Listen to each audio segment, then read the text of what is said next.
अस्सलामुअलैकुम। मैं Shabbir Ahmad Shah, teacher government UPS Manjnar से हूँ।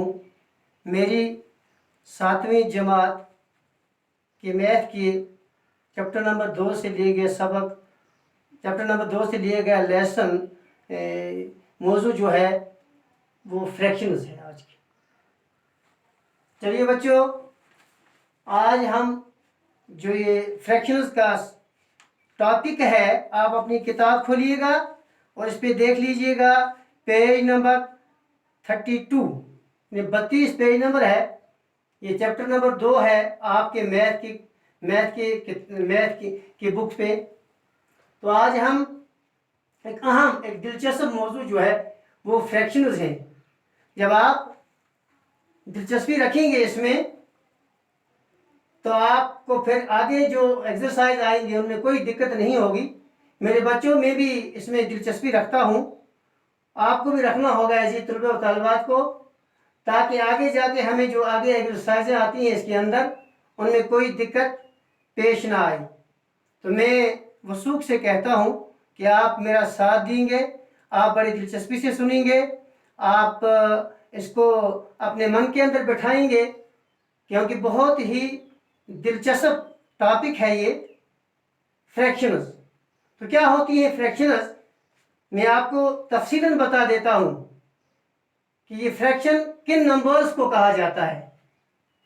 तो ये फ्रैक्शन जो टर्म है, तो मैंने लिख दिया यहां पे, define fraction the number of the form p by q, where p and q are positive integers and q does not equal to 0 is called a fraction।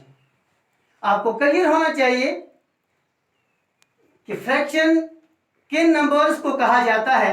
मैंने यहाँ पे क्लियर लिख दिया। ये डेफिनेशन जब आप याद करेंगे, जब इस डेफिनेशन को आप अपने मन के अंदर बिठाएंगे, तो इंशाअल्लाह मैं वसूख से कहता हूं कि आपको कभी कंफ्यूजन नहीं रहेगा इसमें कि जो भी नंबर्स किनकी शक्ल में, फॉर्म कहते हैं शक्ल में, p by q की शक्ल में हो, वो तमाम की तमाम जो है वो फ्रैक्शंस कहलाती हैं।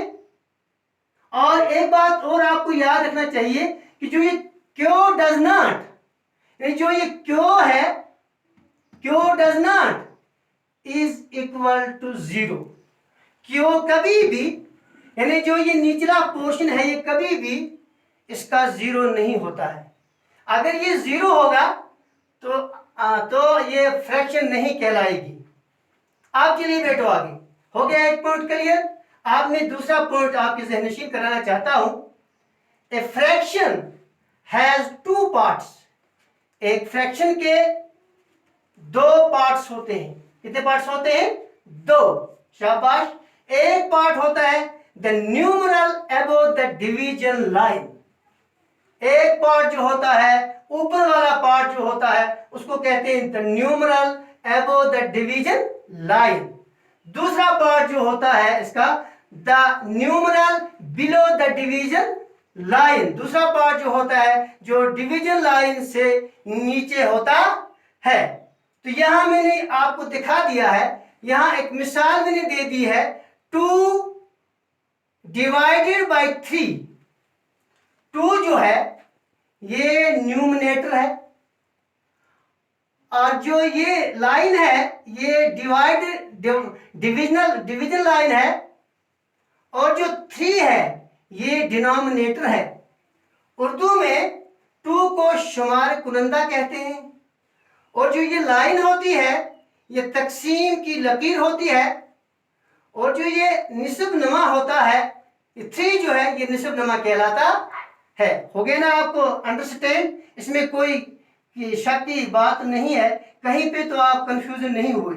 अगर कंफ्यूजन है कहीं पे तो आप बता देंगे इंशाल्लाह। तो यहाँ क्लियर कर दिया मैंने, यहाँ कंफ्यूजन की बात नहीं रहेगी।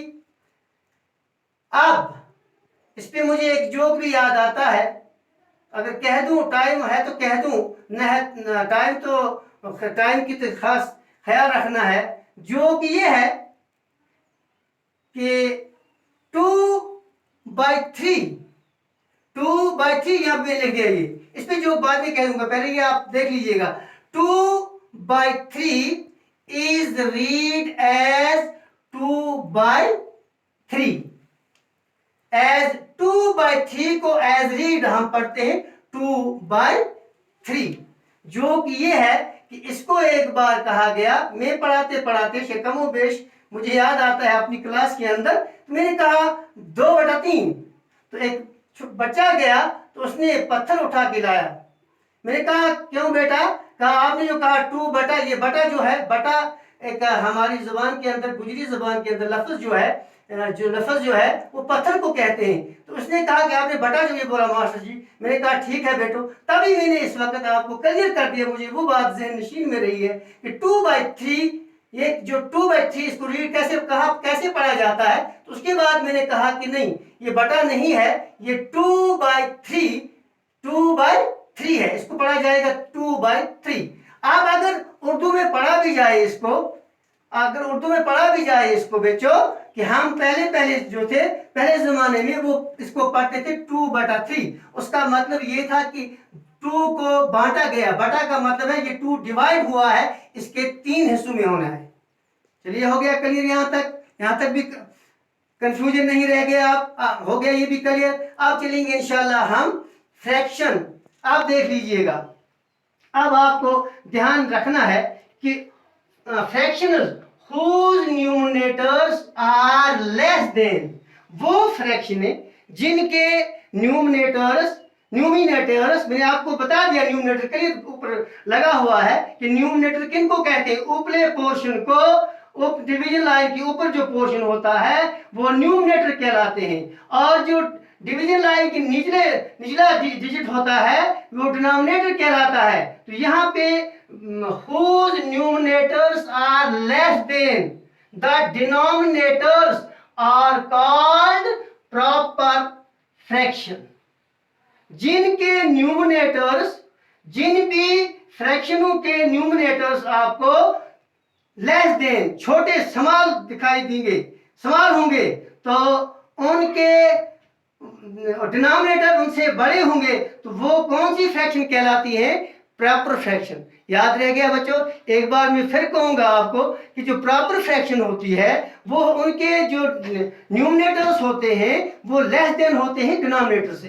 तो जहां जहां भी आपको ये मिल जाएगी, ऐसी फ्रैक्शंस मिलेंगे बुक्स में, तो आपको ये याद रखना होगा, आप फटाफट उसमें पकड़ लेंगे उस फ्रैक्शन को कि जिसका न्यूमिनेटर, अगर आपसे पूछा जाए बोलिए ये कौन सी फ्रैक्शन है, तो आप बिला झिझक कह सकते हैं उस वक्त कि ये फ्रैक्शन जो है, ये फ्रैक्शन जो है ये प्रॉपर फ्रैक्शन है। क्या वजह है इसकी प्रॉपर फ्रैक्शन की? क्योंकि आपने जो पढ़ाया है, आपने जो लिखवाया है, जिनके न्यूमिनेटर्स लेस देन होते हैं तो वो प्रॉपर फ्रैक्शंस कहलाती हैं। इसलिए इनके भी न्यूमिनेटर्स जो हैं, ये मेरे अस्तानी मोहतरम, ये तो लेस देन है, तो ये खुद ब खुद आप वहां से इसको ग्रास अप कर लेंगे कि ये प्रॉपर फ्रैक्शंस है। अब इम्प्रॉपर फ्रैक्शन की बात करेंगे।